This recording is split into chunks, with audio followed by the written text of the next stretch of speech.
Stephen A. Smith Show. Before I get on out of here, I had to talk about a story that's very, very important.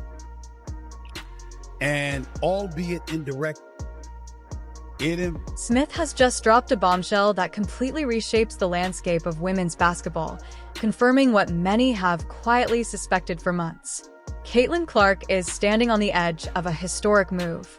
While mainstream media remains fixated on the Indiana Fever's playoff chase and nightly box scores, a massive deal has been taking shape behind closed doors, one that offers Clark something the WNBA simply cannot provide. On First Take, Stephen A. Smith didn't soften his words, suggesting that the most popular athlete in the country is preparing to bypass the traditional power structure entirely. This is no longer speculation. This is a shift in power, and it has the old guard deeply unsettled about what comes next. According to Smith, Clark's next step is no longer just about basketball. It's about business leverage and a level of superstardom the current system was never designed to handle. Smith emphasized that Clark is operating within a league that often appears resentful of her presence, even as she is single-handedly responsible for its exploding revenue. The headline isn't that she's leaving basketball. It's that she may be aligning with a new team that treats her like the global icon she already is. This represents a seismic change. The offers reportedly coming her way are not standard player contracts. They include unprecedented numbers and equity stakes that no female athlete has ever received before. This is the moment the narrative flips, from Caitlin Clark, the WNBA rookie, to Caitlin Clark, the business powerhouse. At the center of this shift is a groundbreaking new league prepared to hand her the keys while the WNBA is still struggling to figure out how to market her properly. To understand the gravity of the situation, look at the comparison Smith made. He didn't invoke LeBron James or Michael Jordan. He compared Caitlin Clark to Lionel Messi. When Messi arrived in the United States, he didn't just sign to play soccer.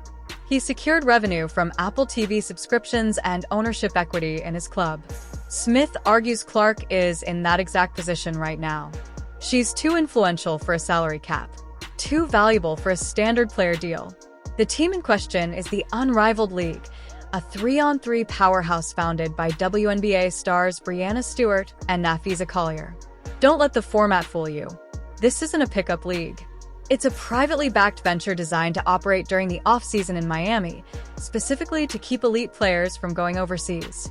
Reports suggest Unrivaled is preparing a Messi-style offer for Clark, millions of dollars for just a few months of play, plus potential equity in the league itself. Smith made it clear this is about leverage. The WNBA's hard salary cap legally prevents them from paying Clark her true market value. Unrivaled has no such restrictions. They can write any check they want. Smith's confirmation exposes a massive vulnerability in the WNBA's business model. If a startup league can offer the biggest star in the sport 10 times her annual salary for a fraction of the workload, the traditional league loses its grip on power. This isn't a rumor, it's a hostile takeover of market share. The numbers are insulting. Smith went on a passionate rant about Clark's financial reality. The player selling out arenas, driving historic TV ratings, and generating unprecedented attention is earning roughly $76,000 a year. That's less than some NBA mascots make.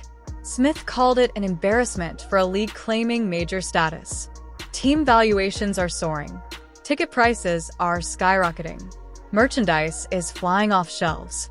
Charter flights were implemented largely because of the attention Clark brought. Yet the person creating all this value is capped at a salary that barely supports a celebrity lifestyle. That's where Unrivaled changes everything. This isn't a modest raise. Speculation suggests six-figure minimums, with elite players like Clark earning over $1 million for a season running from January to March. Smith argues loyalty to a system that pays pennies on the dollar is bad business. Why risk injury overseas in Turkey or China when she can stay in Miami, earn millions, and control her narrative? But money isn't the whole story. There's a darker, emotional reason this move is happening now, one Smith has repeatedly highlighted: the resentment, the jealousy, the hostility Clark has faced since day one. We've all seen it.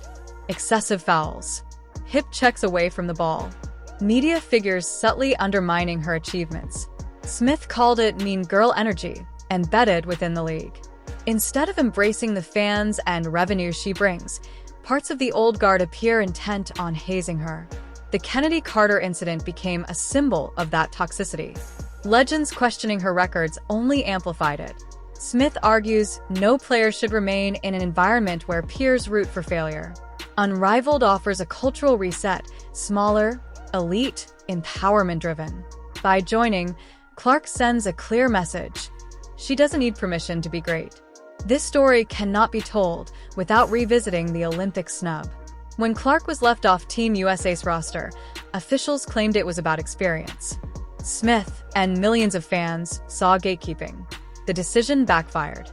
Team USA won gold, but the conversation centered on who wasn't there. Smith believes that moment proved the establishment doesn't know how to capitalize on its biggest asset. Unrivaled becomes the alternative platform, a direct competitor. By joining, Clark validates a league that could eventually rival the WNBA itself. The snub shifted power. Clark realized she holds the cards.